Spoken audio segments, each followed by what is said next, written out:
Maria and welcome to SG Global News. From the new report revealing surge in anti-Christian hate crimes in Europe to a new film about the Sacred Heart of Jesus breaking records in France, we have many stories to cover.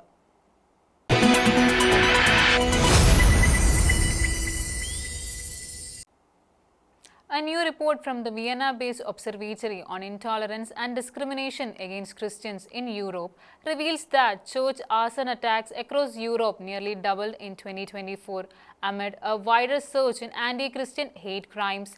The report documents 2,211 anti-Christian hate crimes across Europe in 2024, including 94 arson attacks on churches, which is almost twice the number recorded in 2023.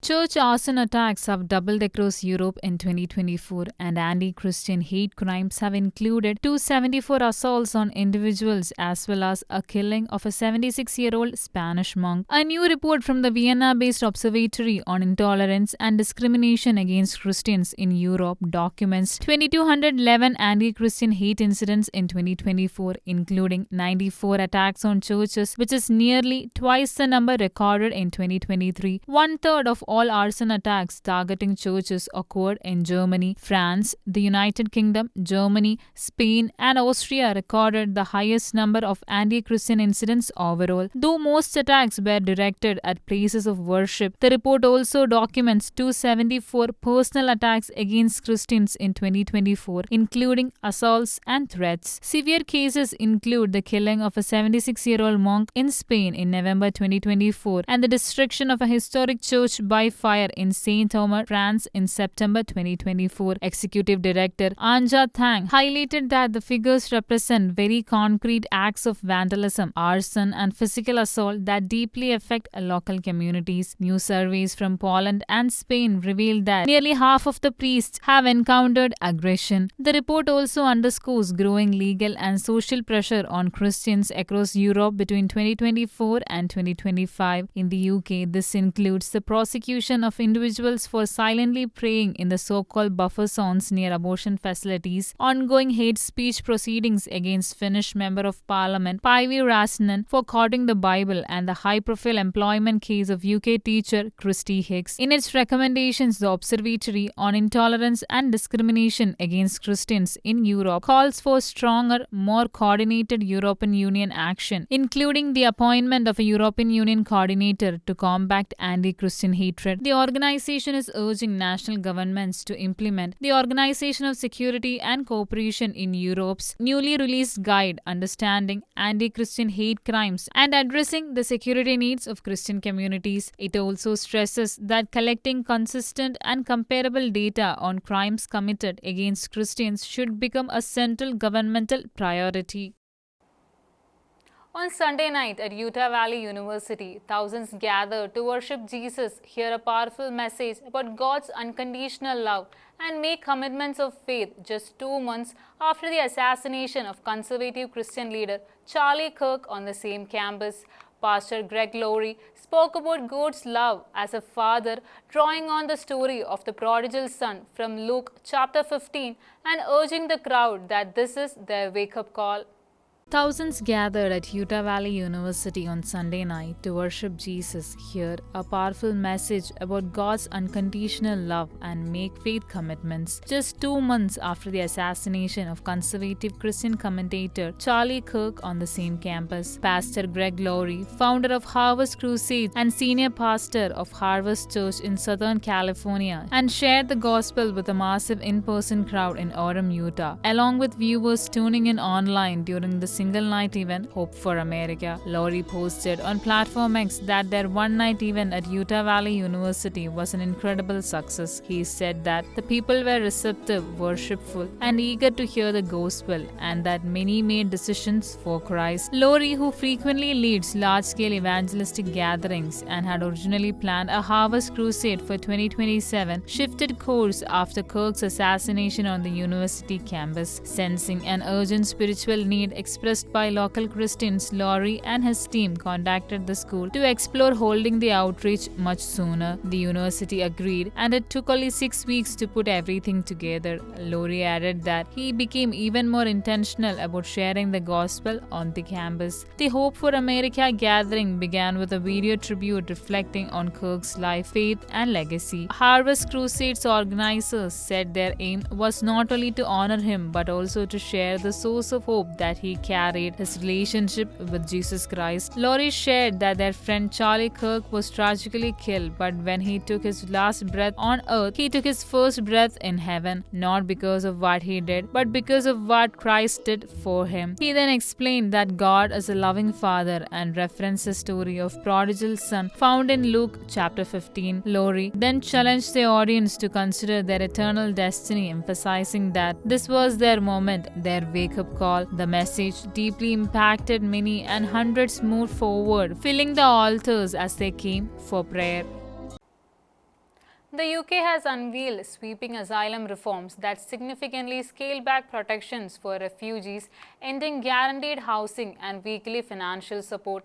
Under the new plan, refugee status will be temporary and subject to regular reviews, while the wait for permanent settlement will stretch to 20 years. These changes are being justified as a way to reduce illegal migration, especially in the light of a sharp uptick in small boat crossings. The reforms are modeled after Denmark's strict asylum system and aim to drastically change how Britain handles asylum seekers.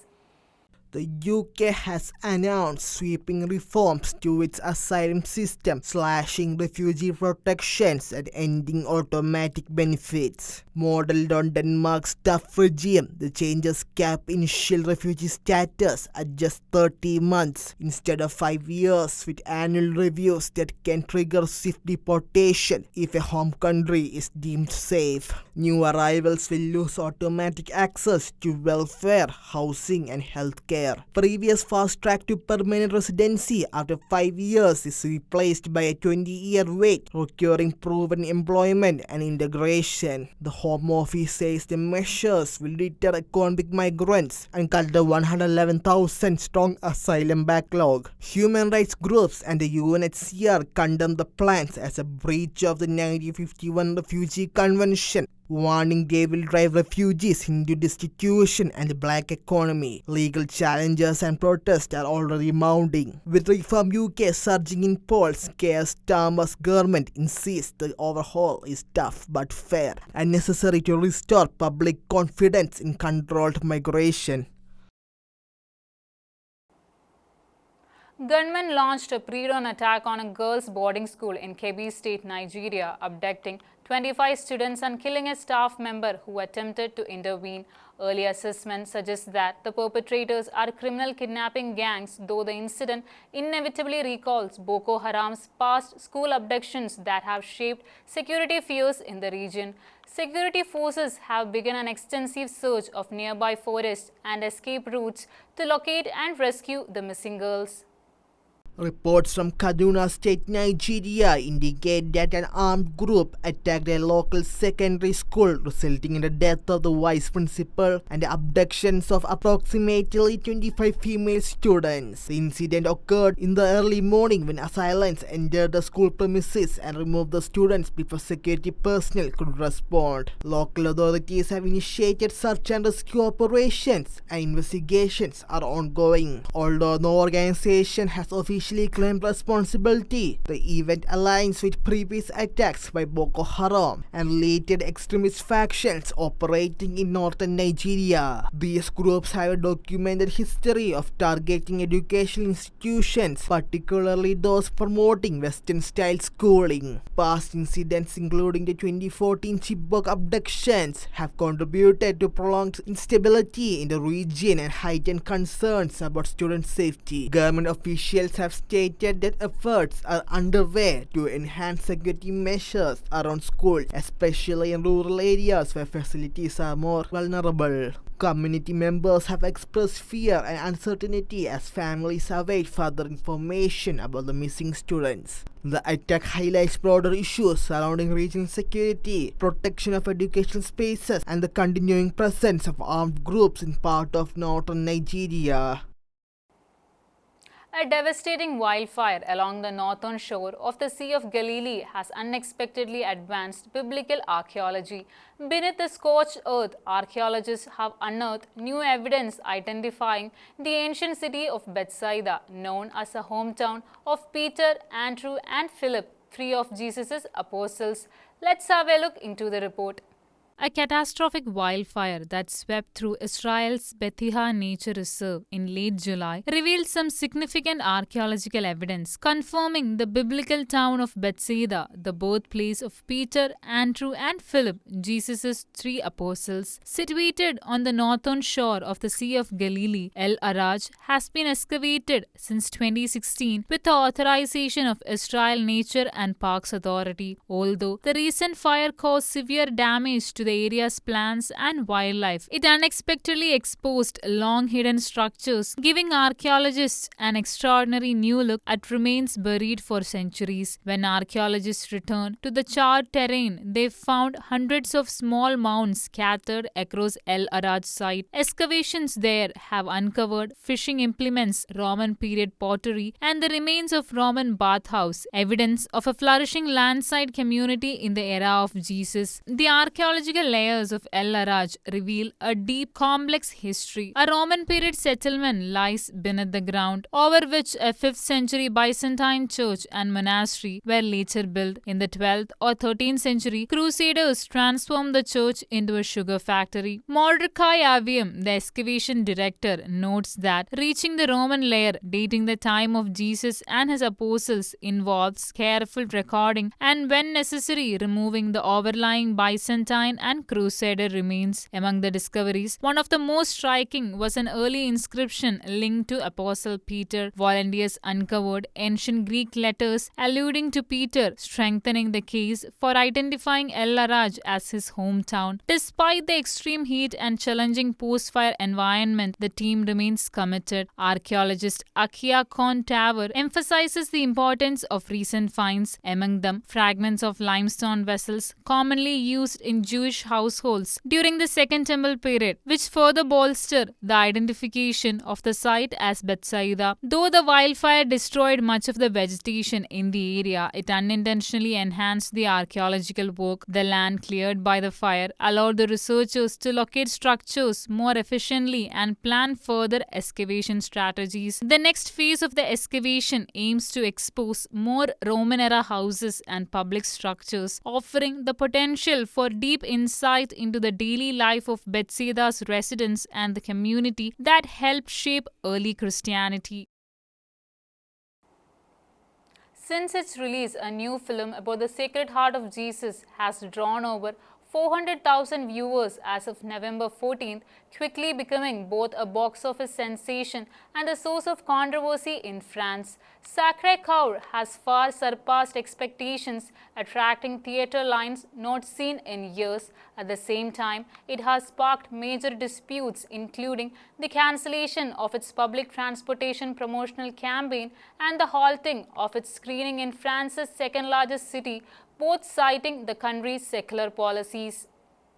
A new film about the Sacred Heart of Jesus has become an unexpected box office hit in France, with more than 400,000 people having watched it since its October the 1st release. The docudrama combines historical reenactments and personal testimonies of encounters with Christ. A full-page article published by Le Figaro on November the 3rd noted, "This film reveals the discreet but real return of religion in French society." Stephen and Sabrina Gunnell wrote and directed Sacré-Cœur to mark the 350th anniversary of the apparitions of Jesus to St. Margaret Mary Alacoque. Stephen, a former member of the French 1990s boy band Alliage, is a convert to Catholicism. The docudrama also caused major controversies in France. A planned poster campaign ahead of the film's release in metro stations and train stations was rejected, citing the religious and proselytizing nature of the project. In mid-October, the socialist mayor of Marseille cancelled a screening of the film at a popular venue at the last minute, alleging violation of the principle of secularism in a public space. However, Catholics mobilized in response to the opposition. The film's popularity can also be explained by a resurgence of Catholicism in France, with many bishops promoting the film on their diocesan websites. Thousands of people have been touched by the movie, and the producers continue to receive thank you messages from believers and non-believers alike. That's all for today. Until we meet again, God bless and thank you.